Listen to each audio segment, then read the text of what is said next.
محترم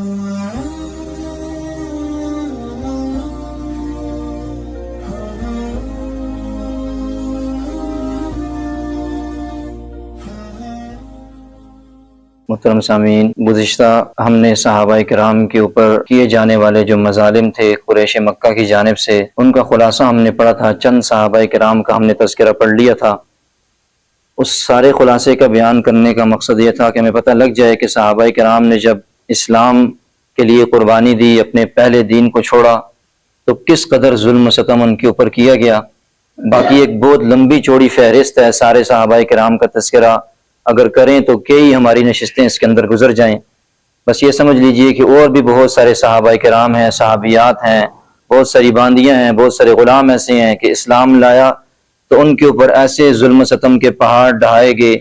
کہ ان کا تذکرہ بھی ہمارے رونگٹوں کو کھڑا کر دے۔ اسلام کے لیے اتنی قربانی ان لوگوں نے دی ہے۔ آج ہم اس معاملے کو تھوڑا سا مزید آگے بڑھاتے ہیں۔ جب یہ ظلم و ستم کا سلسلہ بہت زیادہ ہو گیا، سن 4 نبوی میں جو ہے نا، نبوت کے 4تھے سال اللہ نے حکم دیا تھا اعلانیہ جو ہے نا اپنی دعوت کا آغاز کریں۔ اس سے پہلے 3 سال خفیہ تھے،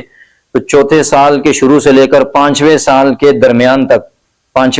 درمیان تک یہ اتنا ظلم و ستم صحابہ کرام پر ہوا، اتنا ظلم و ستم ہوا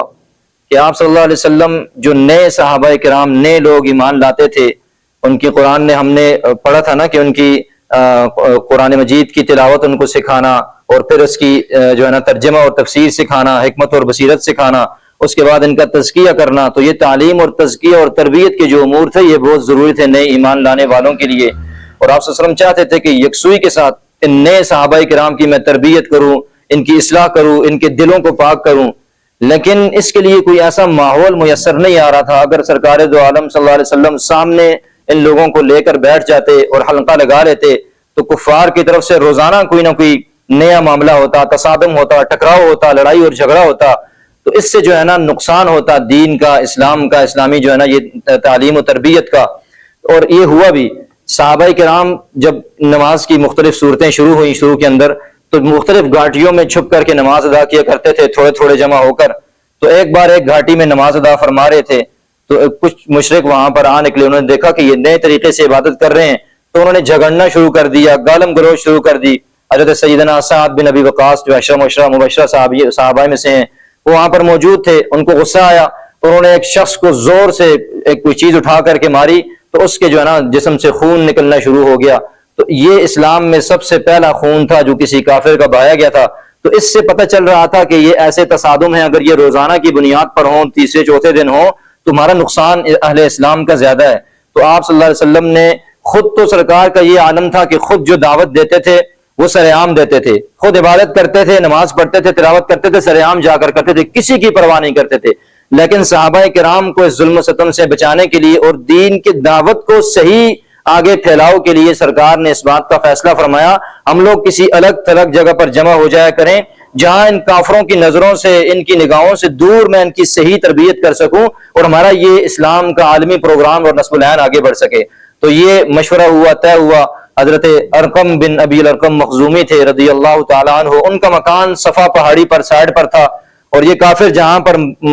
اس حرم میں جمع ہوتے تھے اس سے ذرا دور کر کے تھا۔ تو ان کا انتخاب فرمایا کہ وہ جو اس کی جانب نہیں جائے گی، تو انہوں نے اس جگہ کو مرکز بنا لیا، وہیں بیٹھ کر پھر سارے مشورے ہوتے، مشاورت ہوتی، نئے اسلام لانے والوں کو کسی طریقے سے چھپ چھپا کر اس گھر کے اندر پہنچا دیا جاتا، اور وہاں سے اسلام کے اس پیغام کو پھوٹنے کے لیے، آگے بڑھانے کے لیے عملی طور پر کام شروع ہو گیا۔ اسی کا تذکرہ ہم نے گزشتہ درس کے اندر بھی پڑھا تھا، سیدنا عمر رضی اللہ تعالیٰ کے واقعے کے اندر، کہ جب اسلام لانے کے لیے پتہ پوچھا تو کہا کہ آپ جو ہے نا دار ارقم کے اندر چلے جائیں، پھر یہیں پر ایمان لائے، اور ایسا نعرہ تکبیر یہاں پر بلند کیا کہ حرم کے اندر جو وہاں پر کافر اور مشرک موجود تھے ان کو پتہ لگ گیا کہ بھئی اندر دار ارقم میں کوئی ایسا عمل ہوا ہے کہ مسلمان بڑے اس سے خوش ہوئے ہیں۔ تو بہرحال دعوت کا مرکز اس دار ارقم جگہ کو بنا دیا گیا، یہاں خفیہ طور پر سارے معاملات چل رہے تھے، اور اگلے درس کے اندر ہم پڑھیں گے کہ اس مکان کو کتنا خفیہ رکھا جاتا،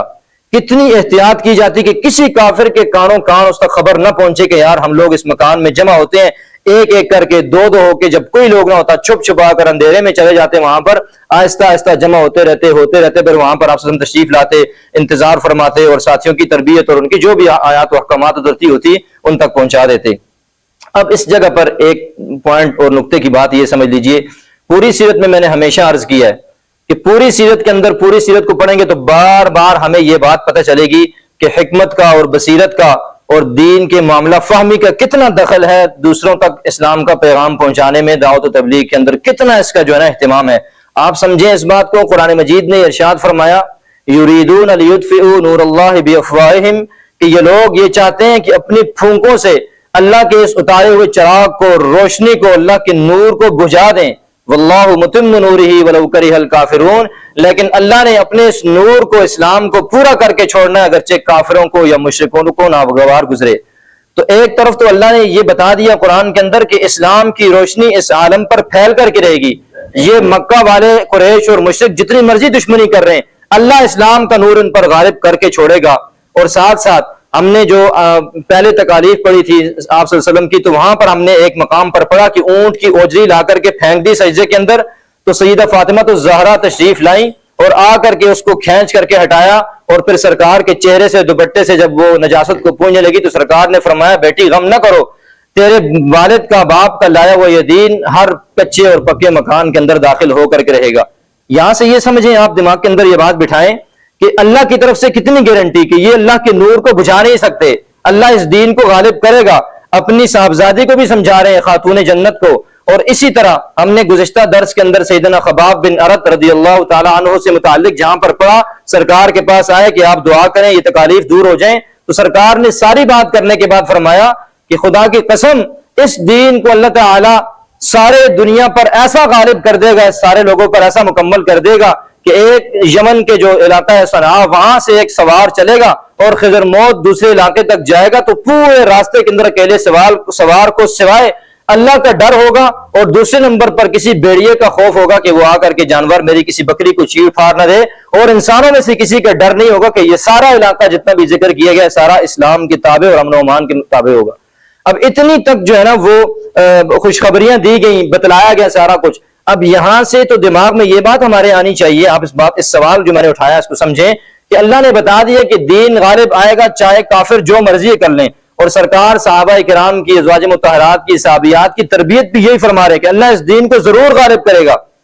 لیکن اس کے باوجود آپ صلی اللہ علیہ وسلم چھپ کر ایک مکان کے اندر تعلیم اور تربیت کا اہتمام کیوں فرما رہے ہیں؟ کہہ سکتے تھے نا کہ بھائی جب اس دین میں غالب ہونا ہے تو چھپنے کی کیا ضرورت ہے، جب اس دین میں غالب ہونا ہے تو ہم سامنے بیٹھ کر کے یہ ہمارا کیا بگاڑ سکتے ہیں، کچھ نہیں کر سکتے۔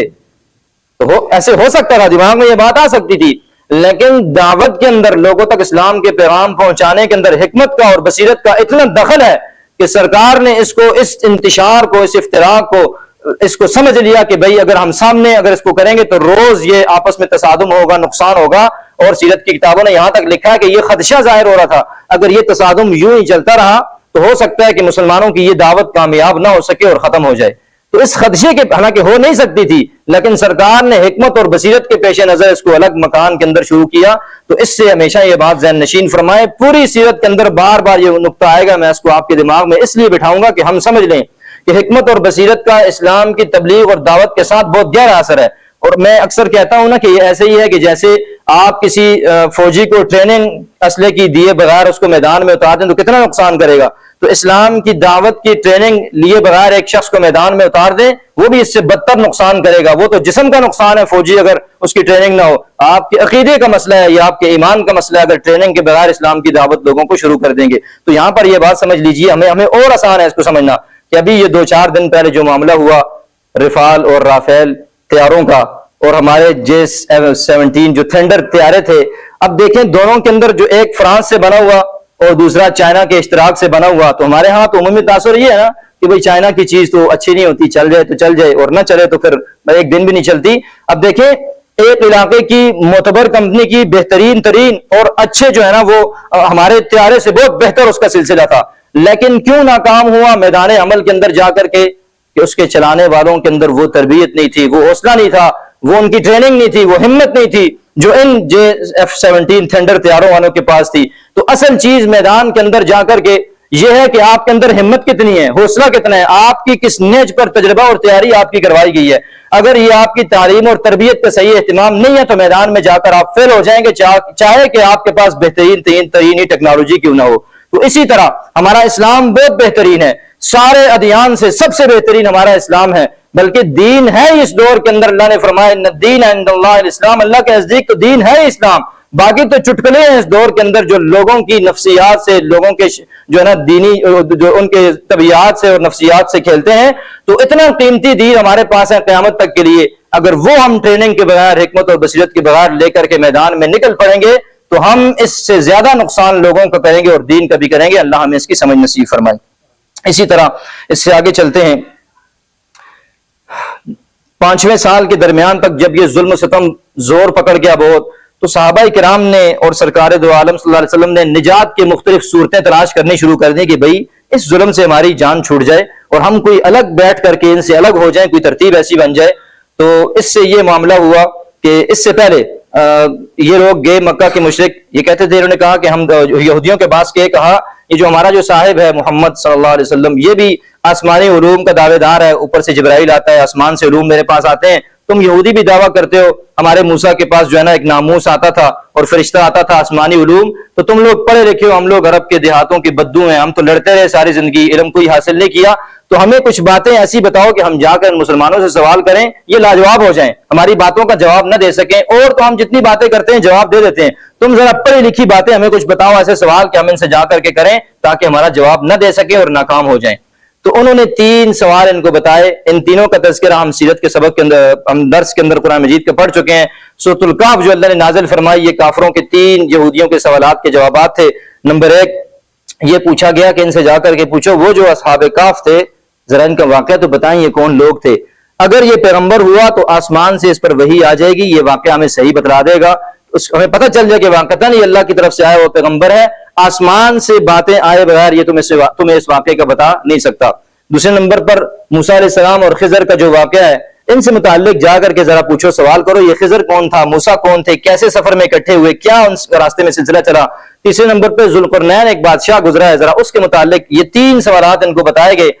اصل میں تو سورہ کہف ان 3 سوالوں کے جوابات کے لیے اتری مشرکین مکہ کے، لیکن حقیقت میں اہل ایمان کے لیے، صحابہ کرام کے لیے، آئندہ مستقبل کے لیے ایسے بلیغ اور ایسے باریک اس کے اندر اشارے تھے کہ وہ سمجھ گئے کہ اس کے اندر جو 3 سوال ہیں، ان 3 سوالوں کے جوابات اہل ایمان کے اطمینان کا باعث تھے کہ مستقبل میں یہ چیزیں ہمارے ساتھ بھی ایسے ہی پیش آنے والی ہیں. پہلے نمبر پر تھوڑا سا خلاصہ ذکر کر دیتا ہوں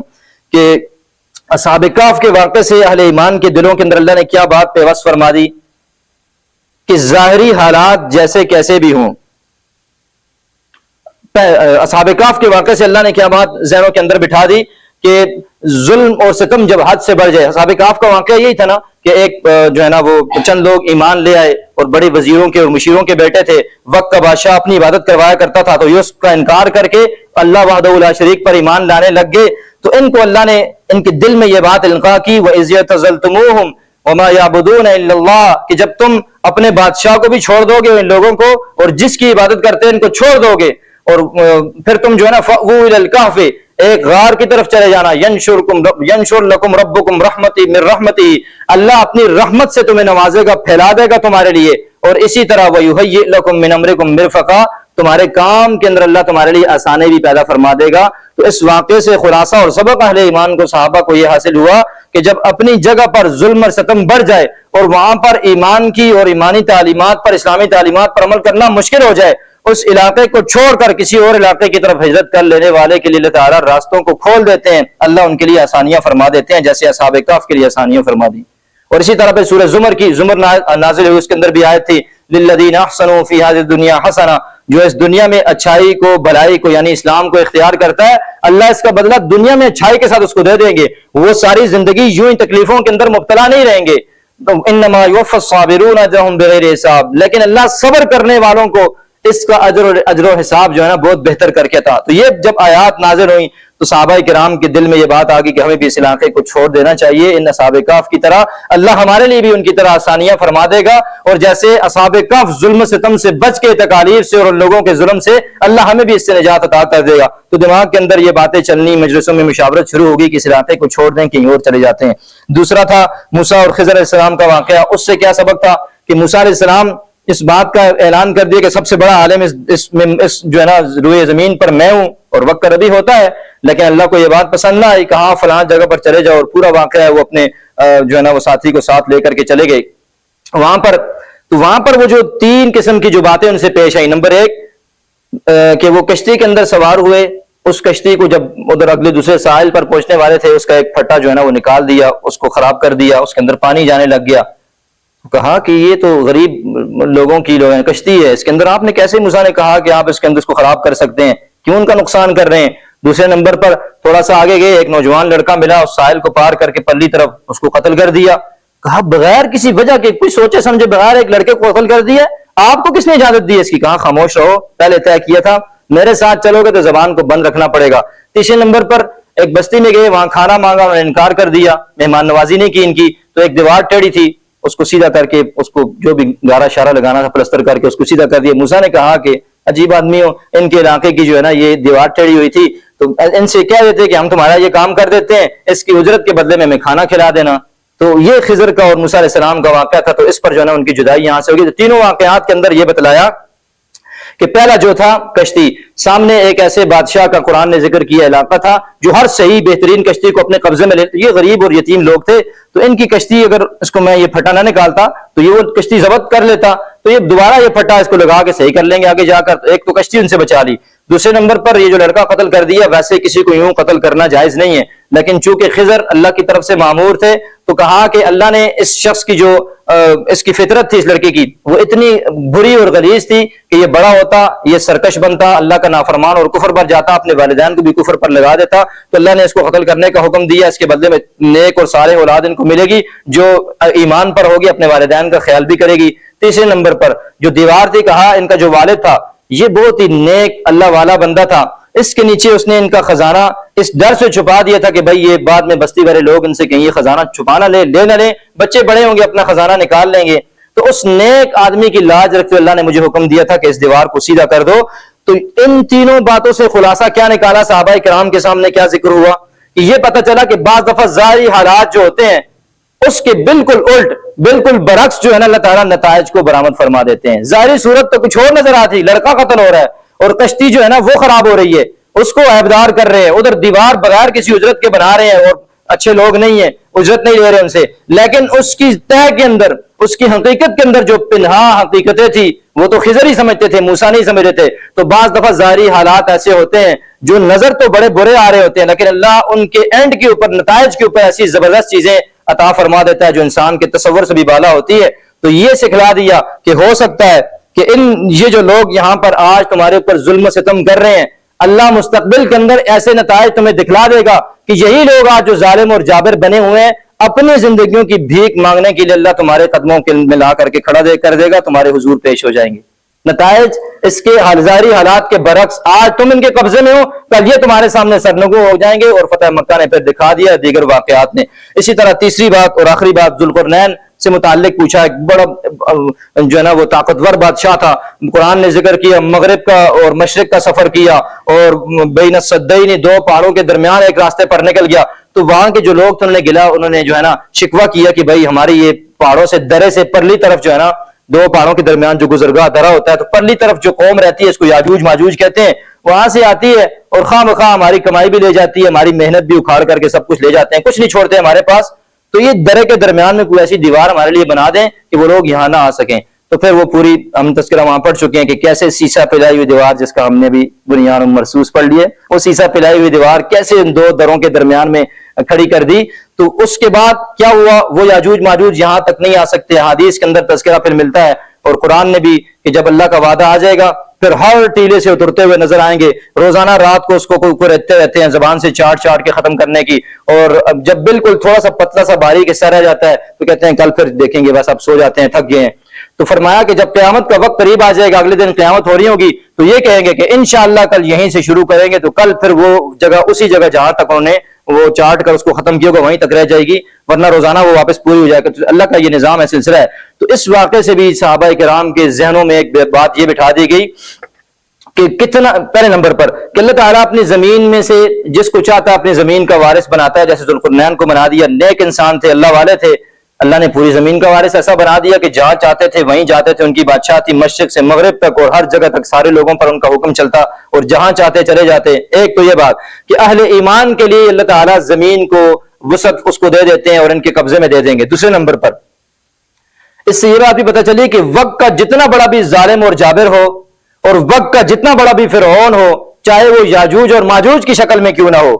اللہ تعالیٰ اس کے مقابلہ کرنے کے لیے بھی اپنے نیک بندوں کو اپنے کھڑا کر دیتے ہیں، جو آ کر کے لوگوں کی مدد کرتے ہیں اور ان سے ان کو ہٹا دیتے ہیں، دور کر دیتے ہیں۔ کہاں وہ قوم اور کہاں سے ذوالقرنین مشرق اور مغرب کا سفر کرتے ہوئے چلتے چلتے چلتے اس قوم تک آ گئے۔ اللہ نے متعین کیا کہ میرے بندوں کے پاس چلے جاؤ اور اس ظلم و ستم سے ان کو نجات دے دو۔ تو یہ جو ظلم و ستم تمہارے اوپر صحابہ کرام کے اوپر کفار مکہ کی طرف سے ہو رہا ہے، وقت آئے گا اللہ تعالیٰ ایسے افراد کو اسلام اور ایمان کے اندر داخل کر دے گا کہ پھر یہ لوگ آپ پر جرأت نہیں کر سکیں گے اور یہ سلسلہ ان سے ختم ہو جائے گا اور یہ یاجوج اور ماجوج کی طرح آپ کی طرف سے بند ہو جائیں گے اور اللہ تعالیٰ آپ کو جو ہے نا کامیابیاں عطا فرما دے گا۔ تو اس کے بعد صحابہ کرام نے طے کیا، مشورہ کیا، ہجرت حبشہ جو تھی پہلی، یہ اسمحہ اس علاقے کا جو بادشاہ تھا اس کا نام تھا، نجاشی اس کا لقب ہوا کرتا تھا، تو اس سے متعلق پتہ چلا، خبریں آیا کرتی تھی، صاحب آپ صلی اللہ علیہ وسلم نے کہا کہ وہ ایک عادل بادشاہ ہے، اپنی رعایا میں کسی پر ظلم نہیں کرتا، عیسائی بادشاہ تھا، وہاں چلے جاؤ۔ تو تقریباً 12 مرد تھے اور اسی طرح 4 عورتیں یا 5 عورتیں ان کے ساتھ تھی، ہجرت کر کے سیدنا عثمان رضی اللہ تعالیٰ عنہ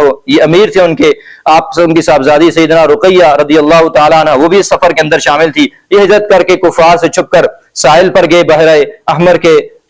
شعیبہ نامی وہاں پر بندرگاہ تھی، تو جاتے ہی 2 کشتیاں ان کو مل گئی تو نکل گئے، پیچھے قریش کو بعد میں پتہ چلا آئے لیکن یہ لوگ دور جا چکے تھے، پکڑ نہیں سکے، تو یہ وہاں گئے اس علاقے میں، ان کو کسی نے کچھ نہیں کہا۔ جب یہ خبریں ان تک واپس پہنچتی رہی مکہ والوں تک کہ بھائی وہ تو وہاں سکون سے رہ رہے ہیں، آرام سے رہ رہے ہیں، ان کو بڑی تکلیف ہوئی اس بات کے اوپر۔ اسی دوران ایک واقعہ یہ رونما ہوا، یہ لوگ رجب کے اندر یہاں سے ہجرت کر کے پہلی ہجرت کر کے چلے گئے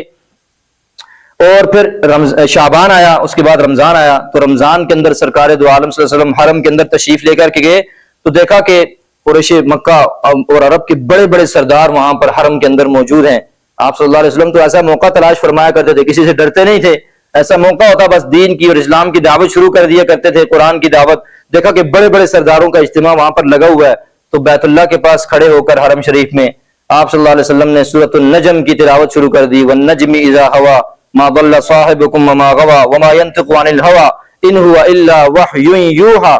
اب آپ منظر دیکھیں کہ بڑے بڑے سردار جمع ہو جو عربی کو سمجھتے ہوں اور گرامر سے واقف ہوں اور کلام کے اسلوب سے واقف ہوں، باریکیوں کو سمجھتے ہوں، وہ سارے وہاں پر بیٹھے ہوں اور وہاں پر جو ہے نا آپ صلی اللہ علیہ وسلم کھڑے ہو کر تلاوت فرما رہے ہیں اور سرکار کی زبان اطہر اور مقدس اور پاکیزہ زبان سے قرآن کی تلاوت ہو رہی ہو، تو وہاں پر مورخین نے مفسرین نے یہ بات لکھی ہے، سیرت نگاروں نے، کہ آپ صلی اللہ علیہ وسلم نے یہ پوری سورت 2.5 صفحات کی سورت ہے، تھوڑی چھوٹی سورت نہیں ہے، 2.5 صفحات کی سورت ہے،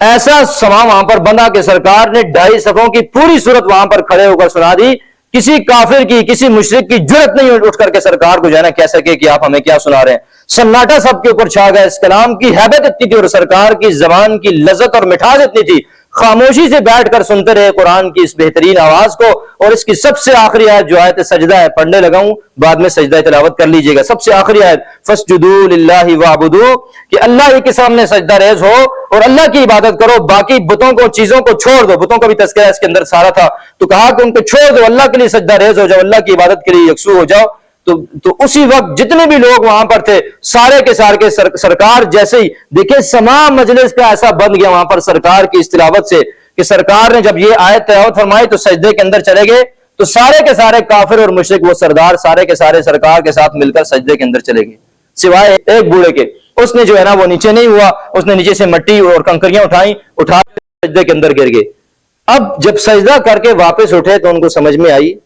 جب واپس اپنے علاقوں اپنے گھروں کی طرف اپنے مجلسوں میں چلے گئے تو لوگوں نے لان تان کہ جس کے راستے میں رکاوٹیں ڈال رہے ہو، جس کو روکنے کے لیے ایڑی چوٹی کا زور لگا رہے ہو، جس کو تم اپنے آباء و اجداد کے دین کا جو ہے نا وہ مخالف کہہ رہے ہو، اور جس سجدے کا تم انکار کر رہے ہو وہی سجدہ تو تم خود کر بیٹھے ہو، تم نے اس گناہ کا ارتکاب تو خود کر لیا ہے جس کے سامنے بند باندھنے کے لیے خود کھڑے ہوئے ہو۔ تو جب اپنی غلطی نظر آئی نا تو کہنے لگے، جھوٹ بولنا شروع کر دیا کہ یہ اس نے درمیان میں ایک آیت پڑھی ہے تلک الغرانیق العلا وان شفاعتهن لترجى، کہ یہ آیت پڑھی، اس کا ترجمہ یہ ہے کہ اس نے درمیان میں یہ بھی اشعار کہے ہیں، اس کو اشعار کہتے تھے کہ یہ بھی اس نے اندر پڑھا ہے کہ یہ تو بڑی معتبر اور محترم بڑی مقدس دیویاں ہیں، یعنی ہمارے جو دیوتا ہے ان کے متعلق اس نے یہ بات کی کہ ان سے تو شفاعت کی امید کی جاتی ہے، تو چونکہ آپ صلی اللہ علیہ وسلم نے یہ آیت اس کے اندر پڑھی ہے تو اس لیے ہم سب نے سجدہ کر لیا، ایسا جھوٹ بول دیا۔ اب یہاں پر تو یہ واقعہ ہو گیا۔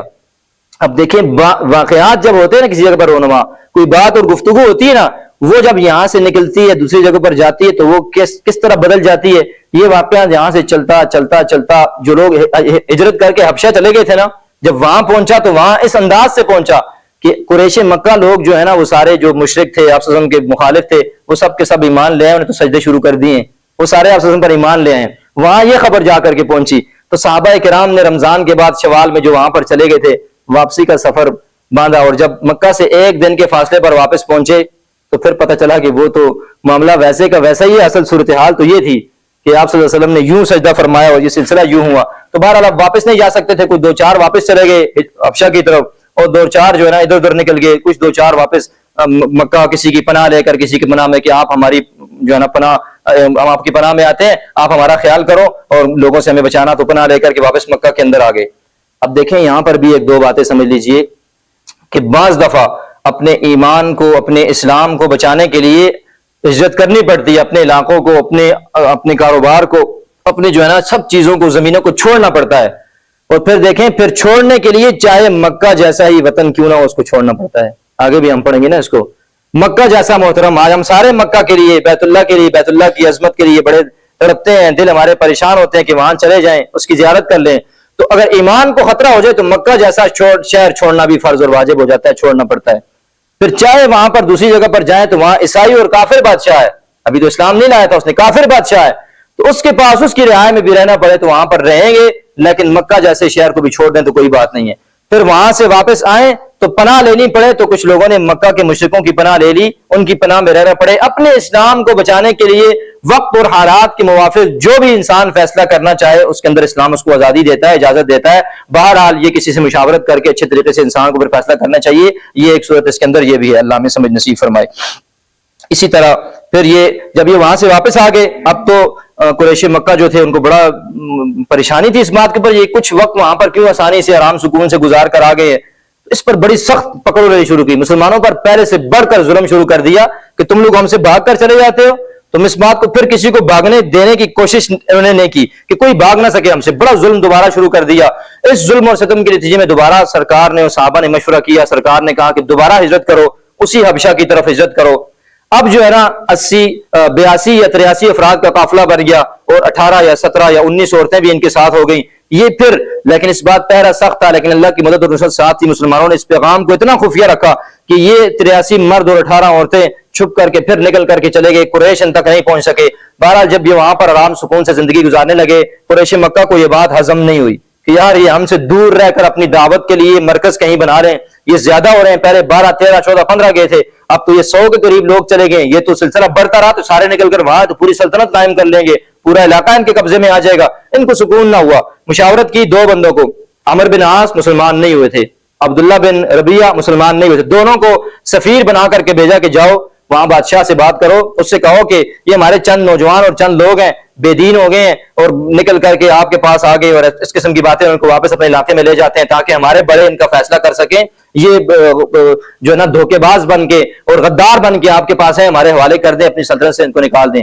دونوں گئے. ان دونوں نے جا کر سفارتکاری کے لیے پہلے کیا کیا، پہلے یہ پتہ لگایا کہ اس نجاشی کے آس پاس جو قریبی پادری ہیں وہ کون کون سے ہیں، ان کا پتہ لگایا. ان کو بڑے زبردست قسم کے تحفے ہدیے جا کر کے دیے. ان سے پہلے بات کی کہ یار ہمارے علاقے سے ایسے لوگ بھاگ کر کے آئے ہیں، وہ ہمارے دین بھی ابو اجداد کا چھوڑ دیے، تمہارے دین کے اندر بھی داخل ایک نئے دین کا دعویٰ کر رہے ہیں. پہلے ان کو اندر سے ان کو برانگیختہ کیا، ان کو ان کے خلاف کیا کہ تمہارے دین پر بھی نہیں ہے، تمہارے عیسیٰ کو بھی نہیں مانتے، ایک اور نبی کی بات کر رہے ہیں. تو آپ ایسا کریں، ہم بادشاہ کے پاس کل ہم جائیں گے، آپ وہاں پر ہماری حمایت کرنا. تو پہلے سے تحفے دیے ہوئے تھے زین سے دونوں طرف. انہوں نے کہا کہ بالکل یہ درست بات کر رہے ہیں، پہلے سے سمجھایا ہوا تھا نا بعض. اسی لیے جو تبلیغی احباب ہیں، جو بزرگ ہیں، وہ پہلے بتاتے ہیں کہ مشورے سے پہلے مشورہ نہیں کرنا چاہیے. ایسا نہ ہو کہ گھر سے 2-4 بندوں نے آپس میں پہلے سے مشورہ کیا ہو، پھر آ کر کے بڑے مشورے میں بات رکھنے ہیں کہ میں وہاں سے، ہم اگلے سبق کے اندر پڑھیں گے اس کو بھی انشاءاللہ. پہلے سے بعض لوگوں نے مشورہ کیا ہوتا کہ میں آپ کی تائید کروں گا، اس بات کو وہاں رکھیں تاکہ ہمارے حق میں. تو پہلے سے مشورہ نہیں کرنا، اس کا نقصان ہوتا ہے.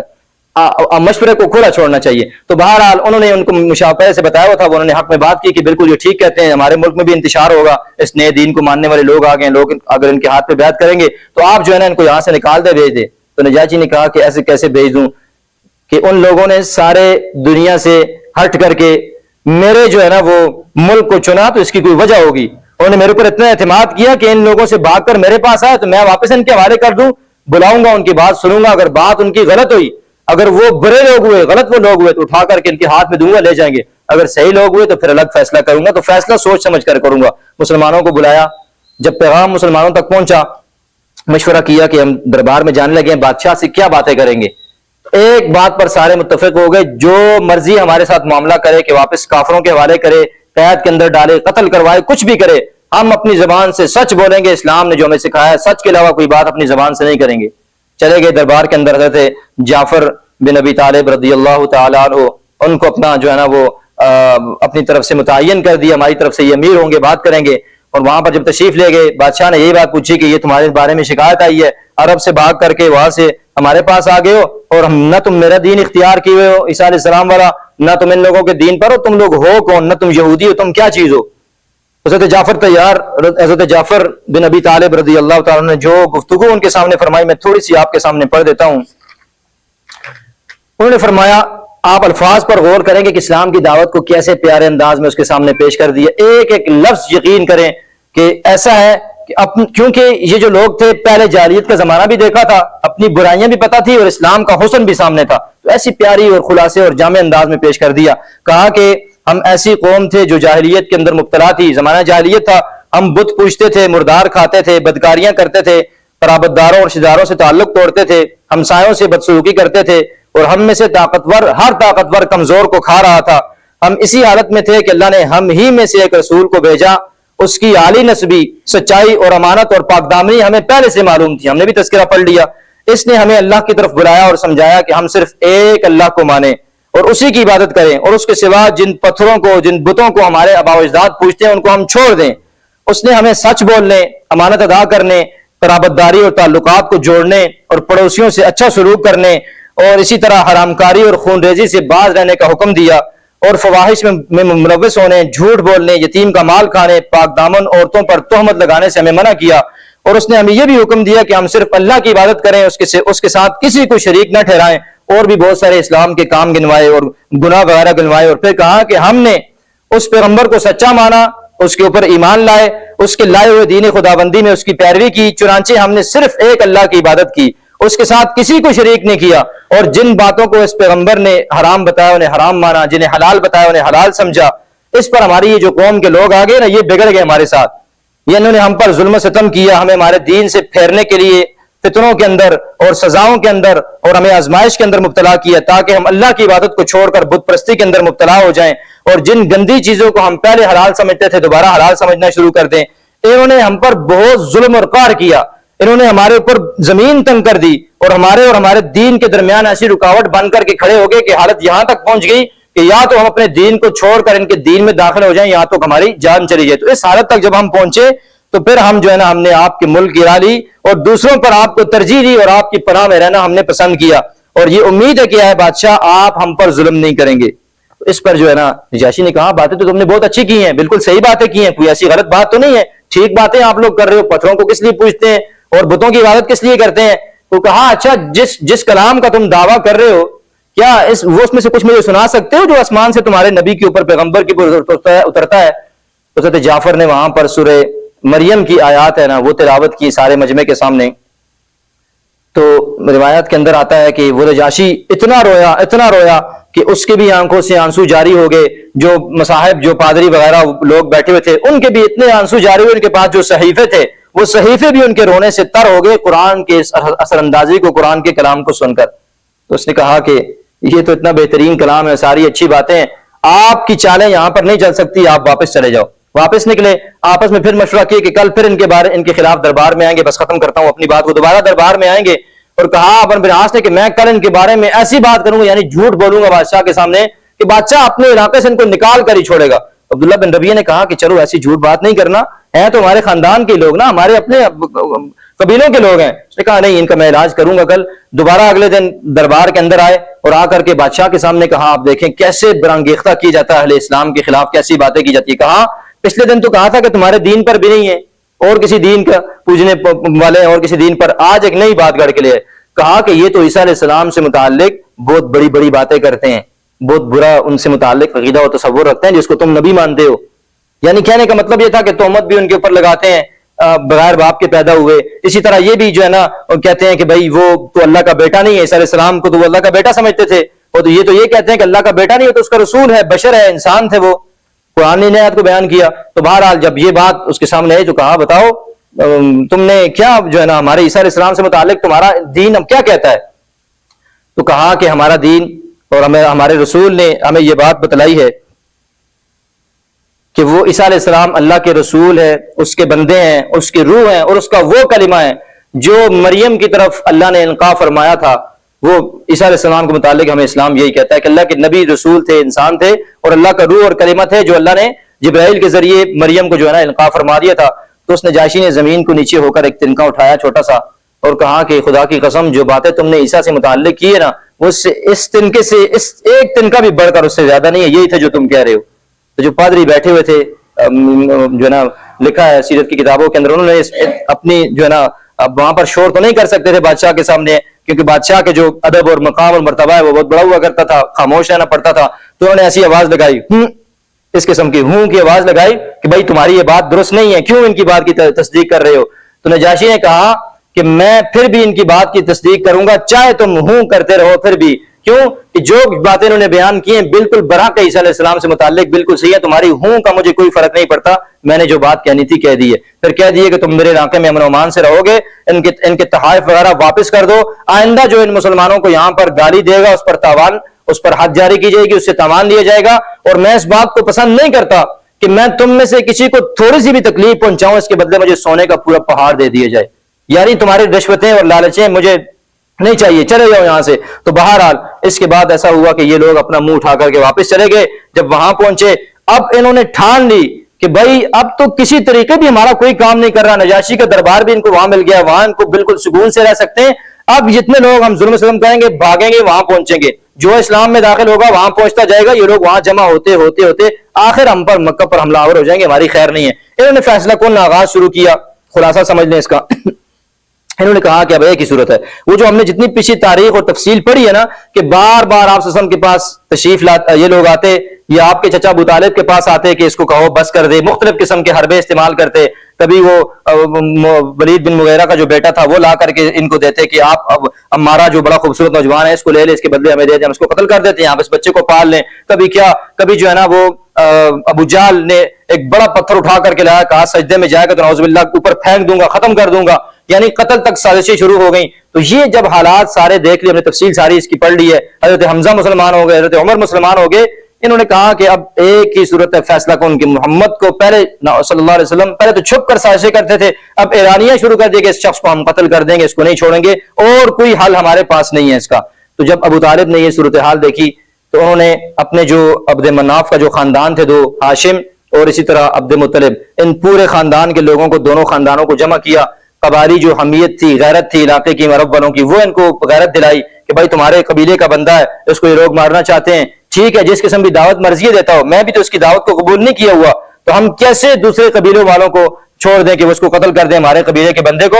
تو تم لوگ اس کی حفاظت کے لیے, پہلے میں اکیلا تھا آج تک, تم لوگ میرے ساتھ تیار ہو جاؤ, اس کی حفاظت کریں گے. تو بہرحال دونوں قبیلوں کے سارے افراد نے, دیکھیں اللہ کیسا انتظام فرماتے ہیں. ابو طالب ایمان نہیں لائے, سرکار کی حفاظت کرتے رہے. دونوں قبیلوں کے وہ لوگ بھی جو کافر تھے یا مسلمان تھے, سب کے سب نے عہد اور وعدہ کر لیا, سوائے ابو طالب کے بھائی ابو لہب نے. باقی سب نے, یعنی چچا تو سرکار کا دوسرا تھا ابو لہب, اس کے علاوہ سب نے طے کر لیا کہ ہم اپنی جان دے دیں گے لیکن اپنی جان پر حفاظت بڑھ کر کریں گے سرکار دو عالم صلی اللہ علیہ وسلم کی. ان کو ان لوگوں کے حوالے نہیں کریں گے, یہ لوگ ان کی جان کے درپے ہو جائیں. تو بہرحال اس سے آگے سلسلے کو اگلی بار دیکھیں گے. اس ساری صورتحال کو آپ دیکھیں کیسے سرکار دعوت دے رہے ہیں, کیسے دعوتی سلسلہ آگے بڑھ رہا ہے, اور کیسے حکمت بصیرت کے ساتھ یہ باتیں آگے پھیلتی چلی جا رہی ہیں, اور کیسے صحابہ کی تعداد میں اضافہ ہو رہا ہے, اور کیسے رسول اللہ صلی اللہ علیہ وسلم جو ہے اس نظام کو لے کر کے آگے چل رہے ہیں. اللہ ہمیں ان باتوں کو سمجھنے کی, صحابہ کرام کی, سرکار کی قربانی کو سمجھنے کی, اور خود بھی ہمیں اسلام پر چلنے کی, اس کے لیے مر مٹنے کی اللہ ہمیں توفیق نصیب فرمائے. ہمارے یہ البلاغ.